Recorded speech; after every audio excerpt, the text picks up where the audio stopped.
So let's talk about these developing the system stuff, right? So when you got a bunch of things going on and chaos in your business, how do you optimize it? How do you make it efficient, right?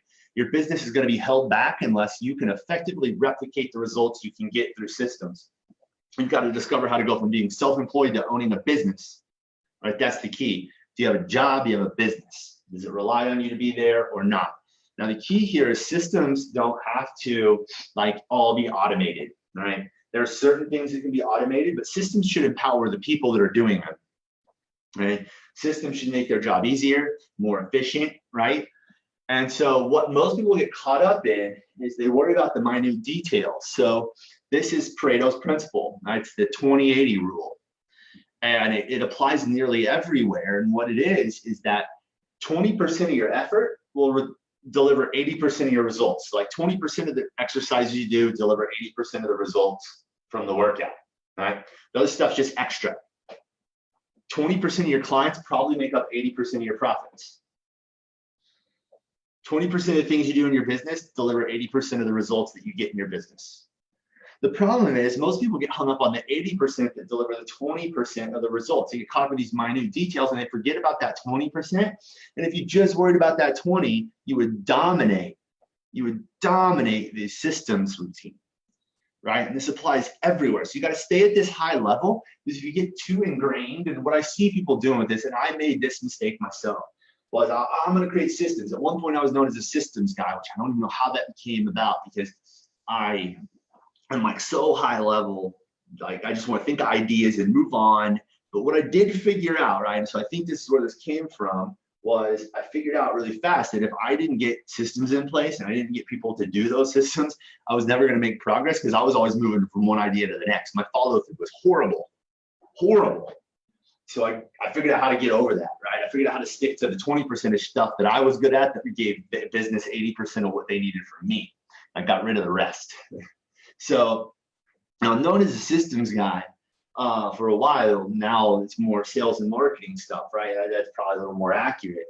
But I've been there, struggled through this, and what I did, and the mistake I made when I did that, right, was I created this giant operations manual, scripts for everything, checklists for everything. I was in the 80% that got me 20% of the results, and I created this massive operations manual that was never done, and it wasn't done well because, one, nobody ever followed it. Two, by the time I got it in place, the stuff was outdated, and we had moved on and changed stuff because I was constantly evolving the business. So by the time I got it rolled out, it was already past. And then three, nobody uses that stuff, and you train it. If you do, it creates robots for your business. All right. So if you have these scripts for customer service, or only this checklist that just tells everybody exactly what to do, what happens is they only know how to do that stuff. What happens if they get thrown a curveball? They can't think critically. They can't think through the process, right? So you've got to create systems that actually support your people. And so we have this whole thing called like our core process documenter, and these are the systems that power your business. And there's maybe like, these have very few variations between businesses. This is pretty much a principle. You know, marketing process, a sales process, a training process, a client retention process, a human resources process, and accounting process. If you have those, you'll have most everything covered. Now, we've identified what they are. How do you create them? Well, here's how you build these processes. First, start by identifying the process that's most important right now for you to continue your growth and get to the next step. So when we talk about systems, you know, are kind of the pieces of this and all that, but you need to identify what's most important right now. What's the bottleneck for me now? And don't worry about fixing everything. Fix the one thing that's holding you back the most. Step two, you create a list of 5 steps max for that process. So and I'll show you some examples. What are the 5 things that are the 20% for that process? From there, you can develop more detailed checklists and internal systems, scripts when needed. So each of those 5 steps might have 3 to 5 other steps and checklists and things that people go through, but you only do it when needed. And you repeat that process when you finish that and implemented it. Now, when you launch a process like this, then you have to train your team to do it. You know, make sure they understand it. You've got to hold them accountable for it, right? That's stuff that other people don't teach. You say, here's a system, it's a checklist, it's a script, and let it go. And they never do any training. They never do any management. They never hold people accountable, and they wonder why it doesn't get followed through. So you can't just create stuff and not actually get it implemented in the business. That'd be like writing a program for your client, handing it to them, letting them go on their way, and never actually checking in if they did any of the work. Don't worry about what exercises they did or the sets and reps. Just, well, me delivering it to you is good enough. You should get results. You would never expect that from a client, and they expect more from you. You wouldn't do that to a client. So don't do it in your business. If you create a process or a system, train on it, implement it, make sure it gets done, and then manage to it and hold people accountable, including yourself. So here's some examples. Your training process, right? The 4 steps. So the max 5. This is what I used in my business. We complete an assessment, we design the program, we deliver the program, we reassess, and it started over. And then each of those pieces had a place, right? So when we completed an assessment, we had the way that we did the assessment. You need to do X, Y, Z, right? And once you're done with that assessment, then we hand that over to the program design team.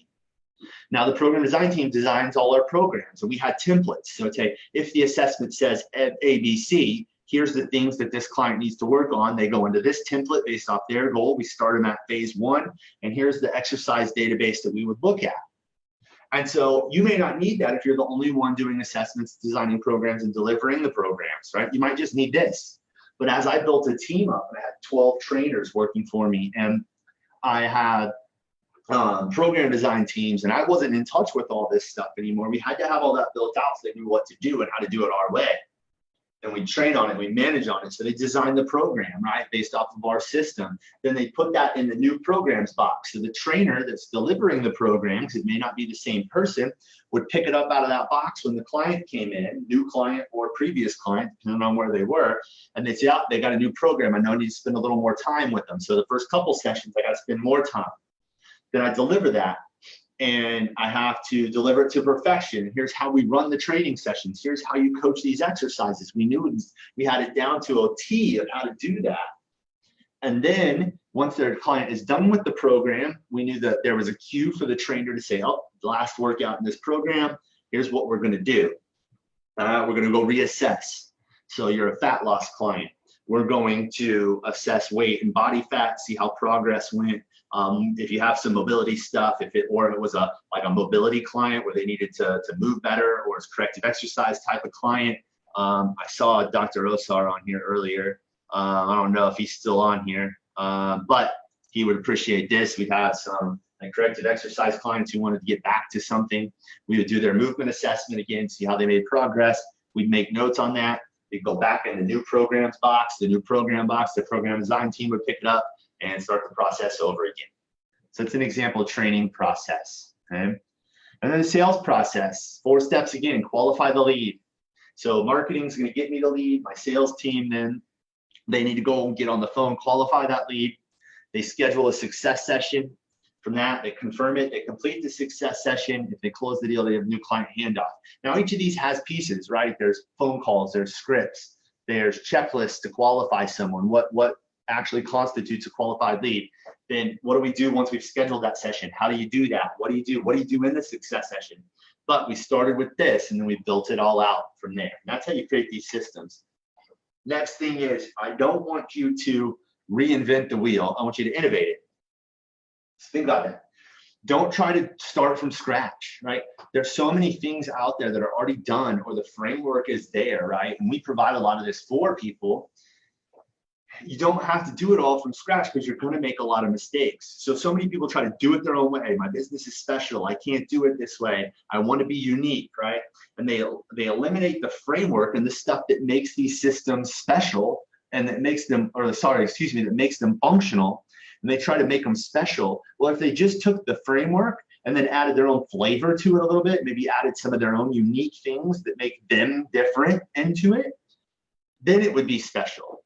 But they make so many mistakes and stuff doesn't work because they didn't follow the principles of, the 80-20 rule, or how I taught you to develop the processes, or they just try to do it all on their own, and they're making mistakes that other people have already made and figured out with the way they've structured things. And you can learn from other people's mistakes. Like, I don't love making mistakes. It's part of the growing process. It's part of being a business owner. But I'd much rather let somebody else make those mistakes for me, learn, and then maybe, 2 or 3 steps ahead of where I should be. So here's another example of case study. So Smart Greenwood, he's out in Philadelphia at Ultimate Wellness, and he went from 50 to 180 clients, right? Mark was a physical therapist by day, fitness business owner by night, was doing this part-time. Eventually, you can see kind of went to grow the business and then got fed up in about 2016, said, I want to do this full-time. We put a plan together. We operated, put some systems in place. So Mark had to have systems just to have close to 100 clients in that 2016, right? He had to have systems in place because he was doing this part-time. He had to be as efficient as he could. He didn't have a massive team. Well, then when he decided to quit his job and say, I'm going to do this full time, he went over and head first to be an entrepreneur. Then we had to take things off. So we really ramped things up, and you can see where that happened, right? We went from about 50 clients to 180 over this time frame. And Mark still runs a really small team. He's very efficient, and it's because he's got these things in place. So, these work for no matter where you're at in your business. This stuff works.